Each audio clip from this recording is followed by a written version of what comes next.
Today we're talking about some things that people just love to talk about. Is perfect pitch something you're born with, or can babies actually learn it? I'm going to talk a little less about adults today. I've done other videos where I've talked about whether or not you can learn this as an adult. But the answer to my first question, is perfect pitch something you're born with, or can babies develop it? The answer is a little bit of both. So today I want to show you a little bit of about how it works based on the research we have and what you can do starting right now to give your child a powerful musical foundation. Even if they don't develop perfect pitch, this is something you can definitely start training young. And the younger you train your child, the better ear they're going to have. And if they have a good ear, it opens them up to other things too.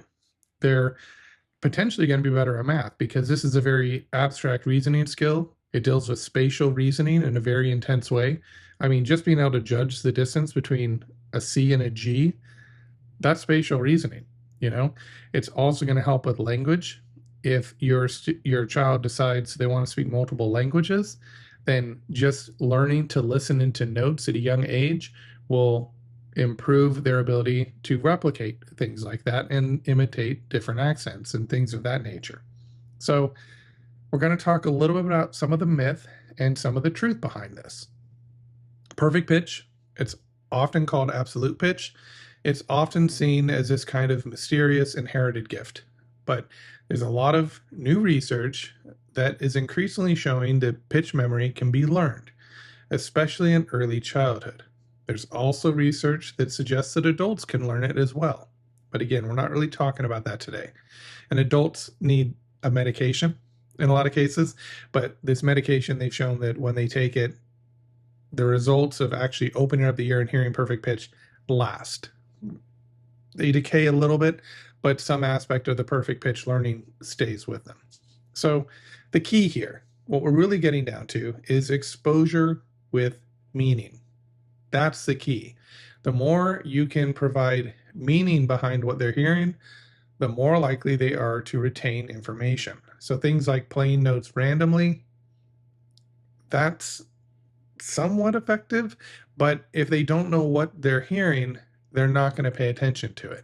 And if you have a toddler, I mean, I have a 2-year-old, trying to keep their attention on something they're not interested in is also going to be a challenge. So you need a little bit of focus on the part of your child. So that may mean that you actually have to do something that is entertaining to them. But the good news is most kids, if you're their parents and you're interacting with them when they're very young, 2 years old, especially younger than that, then they want to interact with you.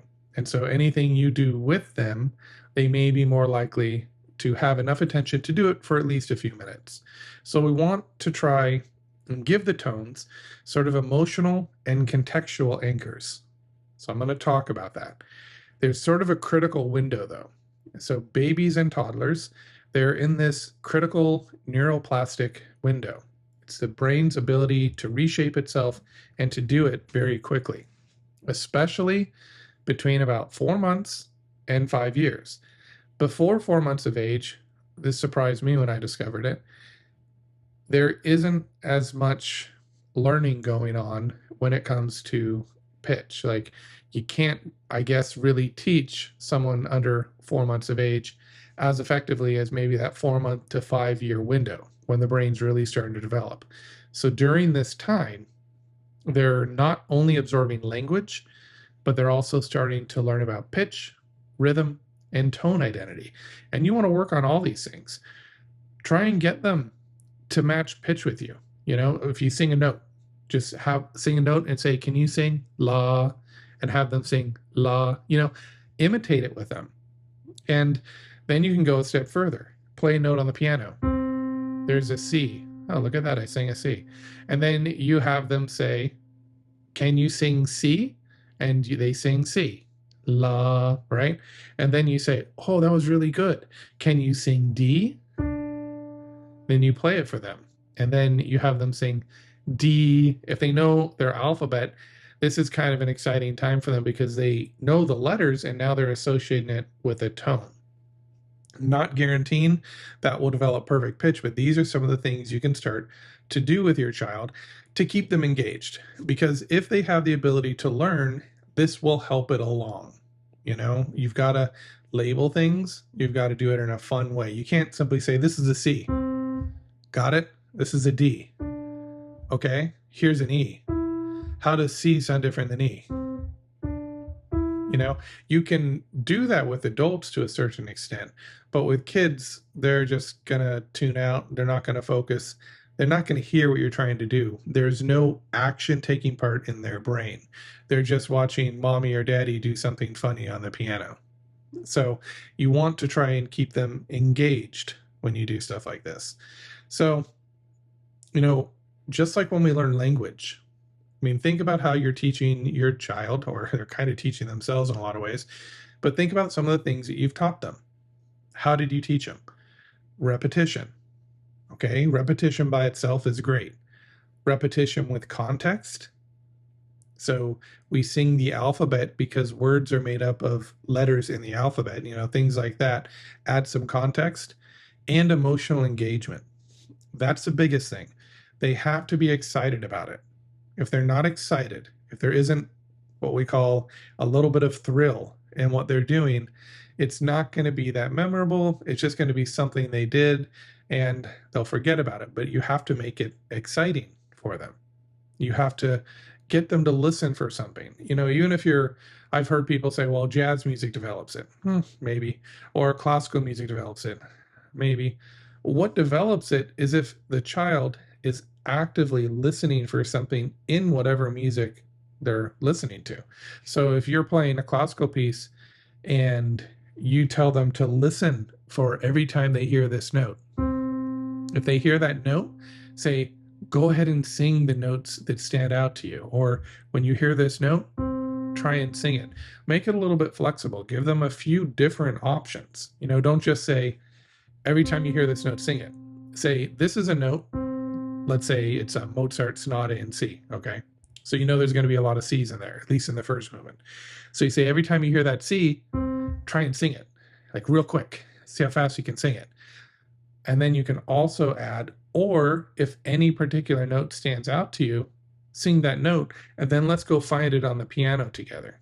You know, keep them engaged. Luckily, kids of this age, they don't have cell phone use yet, most of them. And they're still very interested in very tactile, auditory, fun, physical things, right? So it shouldn't be too hard to do that. So I'm going to give you a few real exercises that work. And this is something I've actually been doing with my child. Of course, I'm teaching her ear training. Before I get to that, I'll say some of the things I've done. The technique builder audio that I have. I think it's on YouTube. I think it's like an album in my releases section. Maybe you can check that out. If not, it's on my website, UreMusic.com. It's the technique builder audio. What I used to do, and even before she was born, we would play these audio files, and it was the perfect fifth. So actually, I played the perfect fifth throughout the first couple months of her, you know, existing on this planet, and even before that. And we just play it as kind of a wind down, like as she's getting ready for bed. Every night, we'd listen to about a half hour of that, and we did that pretty consistently. And so she's getting used to the sounds of the materials that are used to build music. And in this case, I'm keeping it to the perfect fifth because that interval is spaced wide enough. It's consistent, and lots of repetition, I figure, is better than trying to go through all the intervals quickly. So things like that, the daily routine, mirror exercises, all these things are actually pretty well suited to kind of the first stage. So then if you look somewhere, I don't know how this works, but I actually have Apple playlists that are public, and I created songs that are in each key. So one is in C major, maybe another one's in D minor.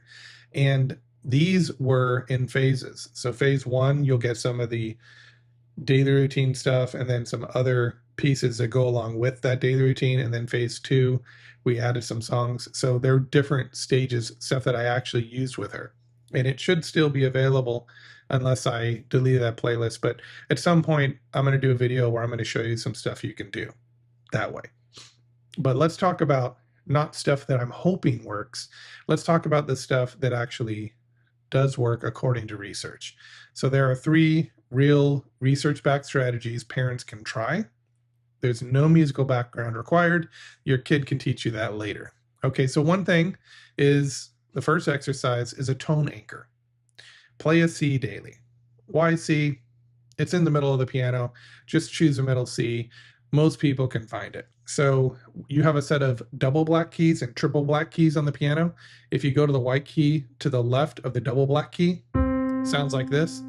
That's going to be your middle C. And you kind of sit in the middle of the piano and you find the one that's closest to the middle of the piano. Middle C. So what you can do is you choose one note. I prefer C for various reasons. And you sing it daily, kind of like a little meaningful routine. You can do it when you're changing their diaper, brushing their teeth, waking up. Just randomly throughout the day, just go to a piano, la, and sing it by its name. C, and then you can say something like, what comes before C? And they can say B if they're at the age where they know their alphabet. What comes after C? D. Do you want to sing C again? C, and then see if they can match it.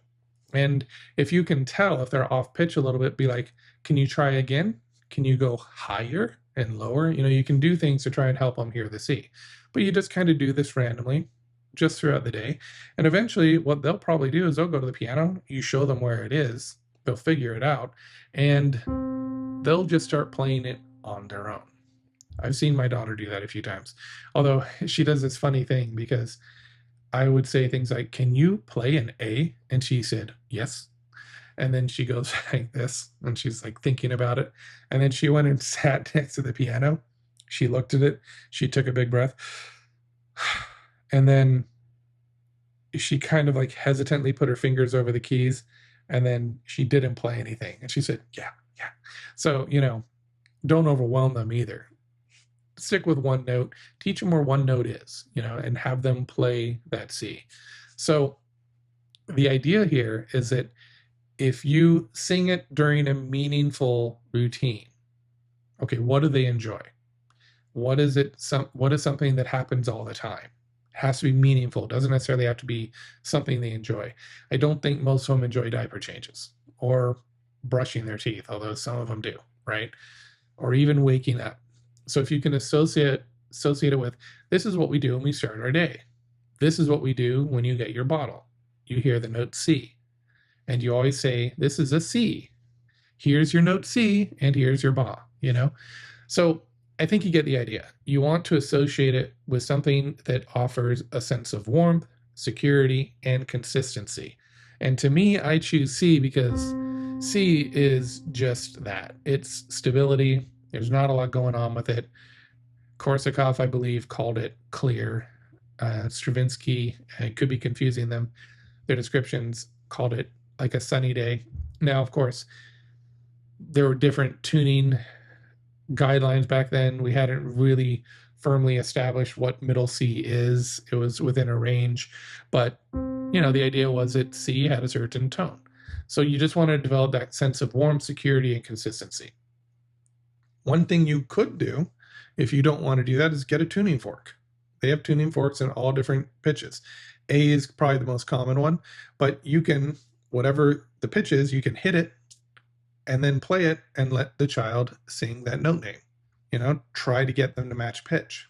But they can just, every time they hit it, they listen to it, A, and they sing it, something that they can be physical with, something that reinforces a particular tone over and over again.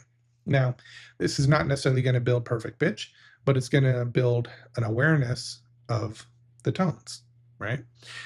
A second thing you can do is you can sing the names of pitches to simple melodies. So rather than singing Twinkle, Twinkle, Little Star, get your C and sing C, C, G, G, A, A, G, F, F, E, E, D, D, C. This is something that I would do with my child as well. And you just want to keep it playful. Don't correct them. Just let them have fun. Just expose them to it. So you play Twinkle Twinkle Little Star. Maybe you have a recording of it so you can get the right pitches. And you figure out what it starts on. And then you figure out the note names. And if you play piano or an instrument, you can play it on your instrument and have them sing along, but have them sing the note names. This helps to wire the brain to link sound, the name, and the shape from an early age. And it's just about keeping them active and to get them used to thinking about sound as something that can be labeled and identified. That's kind of the key here. So the third exercise that you could try is sort of a quiet recall game. This is more for toddlers. So after singing or playing a note, you just pause and you say, "Can you hear that sound in your head?" And you let them think about it for a minute. And then you say, "What was it called? What was that sound called?" And maybe you don't tell them and they guess and they're wrong. And it doesn't matter if they're wrong. But this builds the audiation muscle, right? The ability to hear music in the mind without sound. So you can do something like this. Be like, close your eyes, listen to this sound. Can you hear that inside your head? Can you make it sound in your head? And hard to know if they're doing it or not, but it's a exercise you introduce and then later it becomes more real. And then you say, "Can you guess what tone that is?" And they say, "I don't know." Or they say nothing. And you eventually just tell them, "That was a C. Can you sing C?" And then you have them sing it, audiate, and then sing. So it's just kind of building a little bit of musical memory. So what actually matters here? It's not about testing or forcing. I want to make that clear. It's not even about you have to do this exercise in an exact, precise way. That's not how the brain works. We're not machines.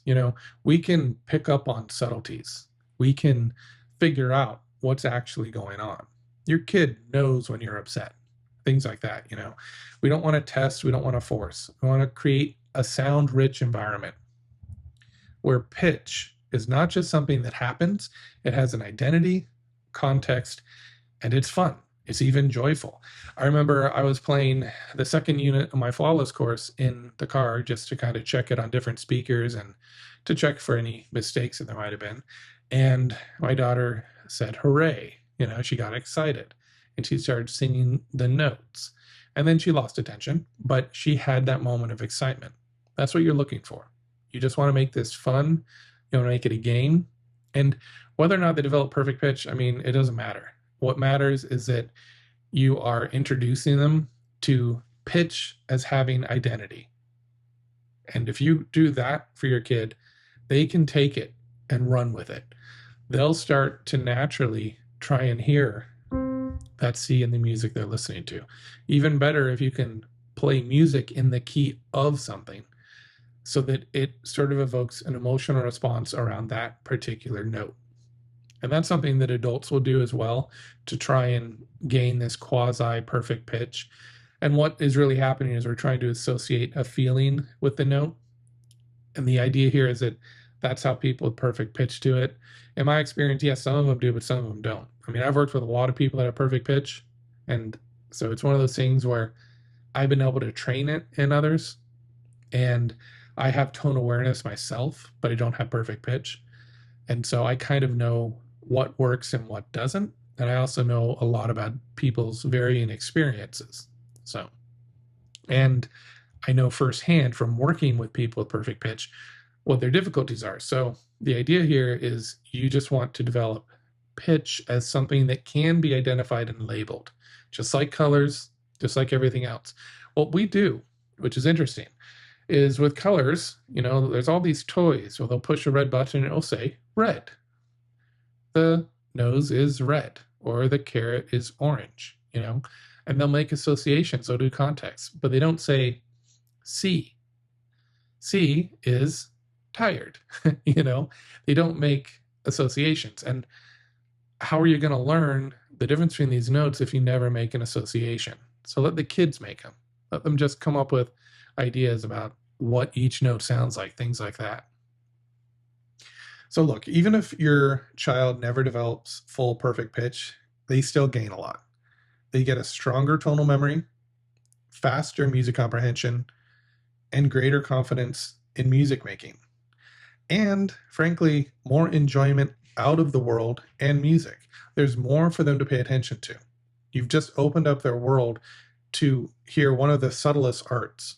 Music is considered the finest of the fine arts because everybody can see. Yeah, sure, you can fine tune your ability to see different hues of red, right? But it's harder to hear. It's harder to hear the subtleties between different notes. So it is a very fine art. And by teaching this, you're developing fine skills. And that's important. That's way more valuable than just pitch labeling alone. It can serve in all different types of contexts. So what you can do today, let's talk about that. Pick a single note. I suggest C. Sing it daily at a meaningful time. Don't just be like, what note was that? Huh? Is that a C? They'll be like, yeah, okay. Do it at a time when it's meaningful. Give them the bottle and say, okay, here's your C for the day before you get your bottle. Listen to C. Or if you don't want to do that, while they're drinking the bottle, be like, hey, this C. Just introduce it to them and while they're doing something that is meaningful, something that's like a routine that happens every day. Make it emotional, fun, and predictable. Make sure it's predictable. Try not to do this random stuff where you just play notes on the piano and say, what is this? What is this? What is this? Stick with one note for longer than you think you need to. You're not just teaching pitch here, you're planting the seeds of sort of lifelong musicianship. It's really important. All right, so if you want more structured ear training, I do have a full series of audio lessons designed for adults. But honestly, the principles apply at any age. So this is where the video flawless course is not what you want. For your kid, if you want to play the audio version of the flawless course, there's very little talking. There's just notes, and we identify things. So I'll do something like this.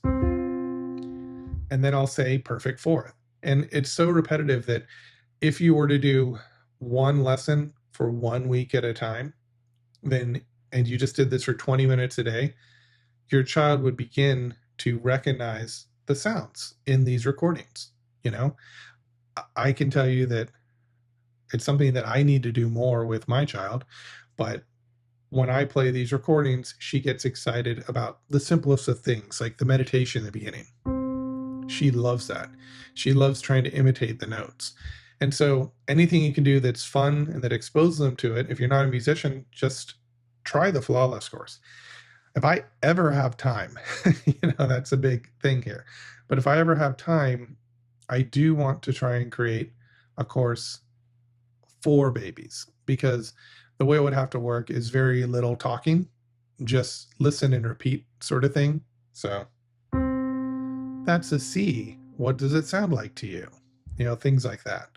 And very repetitive, using a lot of these principles, but I don't quite have time to do that yet. It's something that I've got on the block for the future. I've got to finish the flawless and counterpoint and form courses and the composing our inner ear training course. Once those are done, that is something that I'm going to prioritize. But in the meantime, I am taking sometimes intentional notes, sometimes mental notes about what works with my own toddler. And then I am comparing that to my experience with adults and matching it up to whatever research is available. So the goal is to create something that helps your child learn to listen to music, because, we want our kids to succeed. So I hope that was helpful. I'm going to end at that today, and I'm going to do additional videos like this in the future, but I just wanted to introduce this topic because one of my students, actually, he's not a composition student, but taking a few of my courses, asked about this. And it's something I've been interested in for a long time. And so I just wanted to share where I'm at currently, just introduce the idea that this is something that's coming. And I hope that these tips help you right now. Just remember, make it fun, make it playful, make it meaningful, add context. I think I vaguely remember this. I think Rick Beato was talking about all of his kids at perfect pitch. I think he said that. And I think he was talking about how he would play really complex music. Whatever it was, there's a particular type of music that he played his kids, and he attributes it to their ability to learn perfect pitch, I believe. Somebody can correct me if I'm wrong. But my take on this is probably it's less about the music and more about him spending time with his kids analyzing music. So if he wasn't just playing music and the kids were listening on their own, if he was actually engaging with them, it's more likely that the reason they developed such great musical ears is because it was something fun they did with dad. So keep that in mind.